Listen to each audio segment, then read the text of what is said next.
হে আল্লাহ, ওগো মাবুদ, তুমি কোন পরীক্ষা নিচ্ছ আমাদের বারবার? সন্তান দুটোকে বারবার অসুস্থ বানিয়ে দিচ্ছ। আমি জানি না তুমি কোন পরীক্ষা নিচ্ছ। তো হ্যালো এভরিওয়ান, কেমন আছেন সবাই? আশা করি ভালো আছেন। আমরা অনেকটা অসুস্থ, ভালো নেই। আমারও শরীরটা খুব একটা ভালো নেই, আর আমার বাবা দুইটা অনেক অসুস্থ কালকে থেকে। আমার এই ছেলেটার গায়ে 103-এর মতো জ্বর, পাতলা পায়খানা। এই যে খাতা দিয়ে দেখছেন শোয়াই রাখছি, এই খাতাটা কতক্ষণ পর পর ভিজে যাচ্ছে। মানে এরকম পাতলা পায়খানা বেরোচ্ছে, আমি বুঝতেছি না আমার বাবাটা এতটা অসুস্থ হয়ে যাবে। আর ওই ছেলেটারও পেট খারাপ, পেটে কামড় দিয়ে বারবার মানে পেটে যাচ্ছে। এই যে 2 দিন যাবত আমার এই ছেলেটা কিচ্ছু খাচ্ছে না। তো আপনারা সবাই আমার এই ছেলে দুটার জন্য একটু দোয়া করবেন।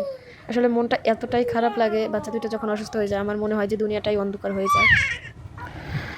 আর এই তো সকাল সকাল উঠে আমি তাদের জন্য ভাত রান্না করছিলাম, কি রান্না করবো কিছু বুঝতে পারতেছিলাম না, ওরা তো অনেক জ্বালাচ্ছিল। আমি ডিম ভাজি করছিলাম আর এই আলু আর ডাল দিয়ে একটা রান্না করছিলাম। কারণ নিজেকেও তো খেতে হবে, খেয়ে সুস্থ থাকতে হবে। তা না হলে আমি আমার বাচ্চা দুটো নিয়ে কীভাবে থাকবো, যেহেতু একাই রাখি আমি। তাই নিজে কিছুটা আর কি খেয়ে নিচ্ছিলাম, কিছু করার নাই যেহেতু। মানে ওই তো একজন, ওরা ঘুমাচ্ছিল, ওই ফাঁকে আমি খেয়ে নিচ্ছিলাম। তো যাই হোক, সবাই ভালো থাকবেন এবং সুস্থ থাকবেন, আমার বাচ্চা দুটার জন্য দোয়া করবেন।